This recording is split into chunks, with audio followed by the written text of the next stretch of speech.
بسم الله الرحمن الرحيم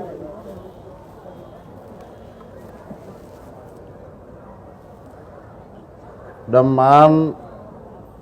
madaxda sharafta leh ee labada heer dowladeed dhaqanka qaybaha kala duwan ee bulshada sharafta leh inta ka soo qayb gashay munaasabadan anoon kala qaadqaadayn qof walba darajadiisa iyo magaciisa iyo mansabka uu ku fadhiyaan ku salaamay asalaamu calaykum waraxmat ullaahi wabarakaatu bacd salaam waxaan u hambalyeynaynaa maamulka iyo golaha deegaanka caasimadda galmudug ee la doortay waxaan leenahay hambalyo hambalyo hambalyo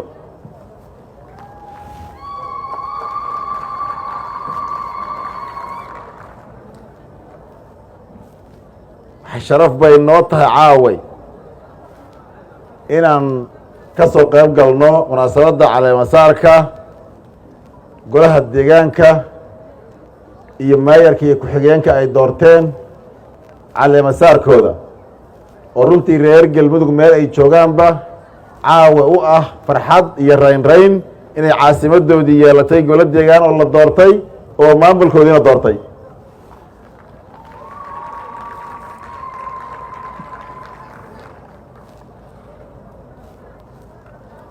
sida la sheegay caasimaddu waa ka duwan tahay deegaanada kale ee loo soo dhisay ama soo doortay golayaasha deegaanka maxaa yeelay waa xaruntii galmudug ka dhexaysay oo kulminaysay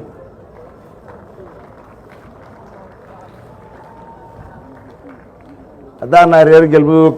runtii waa isu wada hambalyeynaynaa waana u wada dabaaldegaynaa waana ku wada faraxsannahay inay caasimaddeedii yeelatay maamulka cusubna waxaan leenahay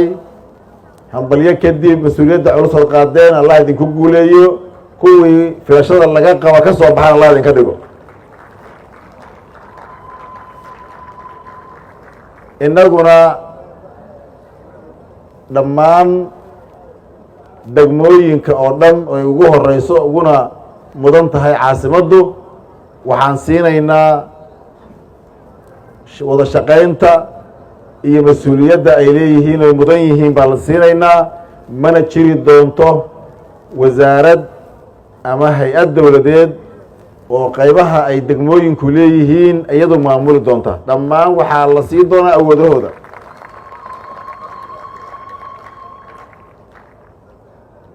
wasaaraduhu markay soo gaaraan sida caawa la xusay marka la soo gaaro degmada inta degmadu ay leedahay waxaa maamulaya oo la wareegaya maamulada degmooyinka ayaa maamulaya oo la wareegaya sida qanuunka iyo nidaamka uu yahay wasaarad idinku maamuli doontaahay ma jirto ama wasaarad faragelinaysaa ma jirto qaybta soo degmada qusaysa markii la soo gaaro laakiin wasaaraddu waxay leeyihiin wixii ka sarreeya ama ka baxsan degmooyinka hadday tahay waxbarashada degmada caafimaadka degmada korontada degmada biyaha degmada adeeg kasta gargaarka degmada wax kasta oo degmada quseeya degmada ayaa maamulkooda iskale wasaaradduna waxay ku haraysaa markay soo gaarto degmada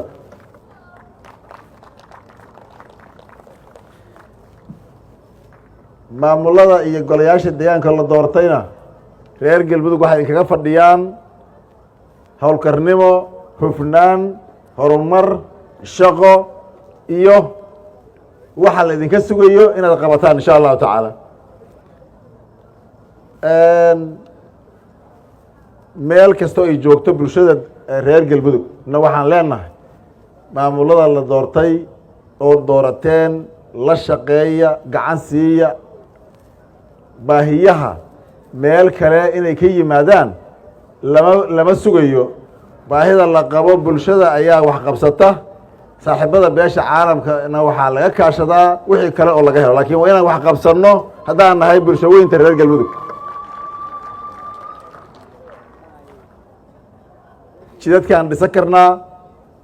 goobaha adeegyada bulshadaan samaysan karnaa dhisan karnaa wax baahida jirto dhan baan daboolan karnaa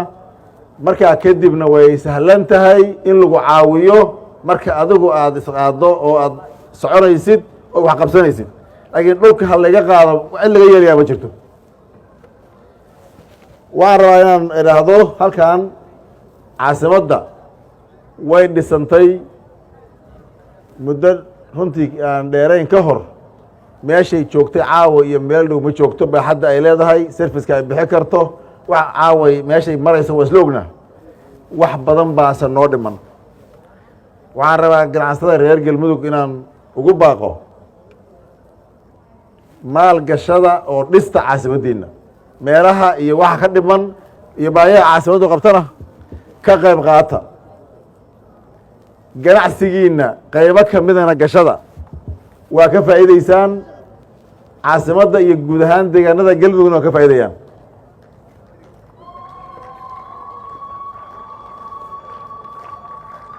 hoteelada aad ka dhisaysaan meelo kale waxaa ka suuq badan hoteelada aad ka dhisaan galmudug gaar ahaan caasimadda ka suuq badan ee ka dhisa taasna waa isku wadaa waa kuwa isugu baaqaynaa waan ugu baaqaynaa waanaan kula dardaarmaynaa ganacsatadeena sharafta le reer galmudug meel ay joogaanba oo runtii dad aada u firfircoon ah intaas kadib mudanayaal iyo marweyn waxaan isla ognahay degmooyinkii galmudug inay si dardar ah ku socdaan in badanna la dhisay la doortay golayaashii deegaanka inta dhimanna la dhisi doono oo gacanta lagu hayo oo hadda ay kusoo jiraan shaqadoodii ay socoto waxaan rabnaa waa run waxaan qabanay doorashooyinkii fayskii koowaad waxaan u gudbi doonaa doorashooyinkii rasmiga ahaa oo qof iyo cod ahaa maamulka caasimadda iyo golaha deegaanka caasimadda la doortay waxaan rabnaa inaanu ku wargelino teeramka laydin doortay inaad dhammaysataan qorshihiina ku darnina mar kalean doorasho idin gelinaynaa oo qof iyo coda oon dheerayn haddii laa yidhahdee u diyaar garooba dalku doorashuu u socdaa doorashooyinkani waa tilaab fiican oo la qaaday doorashooyinkii la daadejinayey maamulka waa la daadejiyey sax kuwii ka sii durugsanaa oo go-aanka rasmiga ahi uu shacab weynaha gacantooda ku jiro oo ay go-aan ku gaarayeen oo maayarkooda iyo xildhibaankooda deegaanka iyo madaxweynaha stateka iyo xildhibaanka stateka dhammaantood lagu dooranayay gacantooda uu ku jirayna waa midkaas aan u gudbayno oo aan u soconno oo dhowaanna aan insha allahu tacala rajeynayno galmudug inay ka hirgasho cirif iyo cirif waa ilaahay fadligiis inay deegaano badan go-aankoodii iyo maamulkoodii loo daadejiyey oo ay caasimaddu caawa ka mid tahay oo ay soo doorteen golahii deegaanka tii kalena waa u gudbaynaa taas intaasaan rabaa inaan uga gudbo afarta degmo oo gacanta cadowga ku jirta oo ay muddo dhibaataynayeen oo wax walba ka reebeen oo xorriyad u diideen oo xoolahoodii ay boobeen oo ay maalin walba ku qaataan xoolahooda magacyo been ah waa dhab waxay sugaysaa inta kale ee xortaa ee reer galmudug inay isugu tagaan laga xoreeyo soomaali inta kale ay dhibayaanna aan gacan ka geysano annagoo kaashanayna dowladda federaalka soomaaliya iyo dowladaha xubnaha ka ah dhammaan annagoo iskaashanayna meel hal state mas-uuliyad u taalla keligeed maaha waa mas-uuliyad wadareed ay ugu sarreyso dowladda federaalka soomaaliya oo ay isteediyada ama dowladaha xubnaha ka ah dowladda federaalka ay ku xigaan annagoo gacmaas haysanna inaan cadowgaas khawaarija argagixisada iska xorayno deegaanada galmudugna si gaar ah aan ka xorayno annagoo kaashanayna dowladda federaalka soomaaliya iyo saaxiibada soomaaliya intaba waxaan rabnaa inaan deg deg u gaarsiino xorriyadoodii iyo sharafkoodii iyo noloshoodii usoo celino reer galmudug waa la dirireen khawaarijta dagaalkii ugu weynaa ugu adkaa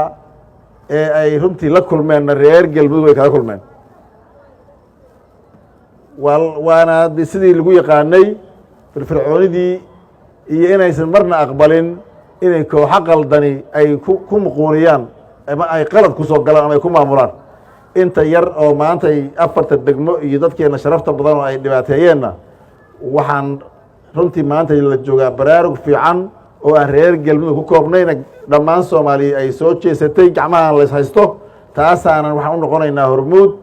waxaanan rabnaa insha allahu tacaala wararka kale inta xagga la iska dhigo hal mar hal wakti oo aanan si xooggan uga wada qayb galno inaan gacanta saarno waana huba inaan ka guulaysayno biidni illahi tacaala aada iyo aad mar kale golihii deegaanka iyo maamulka caasimadda waa idin hambalyeynaynaa guul baan idin rajaynaynaa waa idin garab gelaynaa shacabkana waa idin garab gelayaan waxaan idin leenahay ku guulaysta oo ka soo baxa shaqadii la idin idmaday wabilahi towfiiq wasalaamu calaykum waraxmat ullaahi wabarakaatu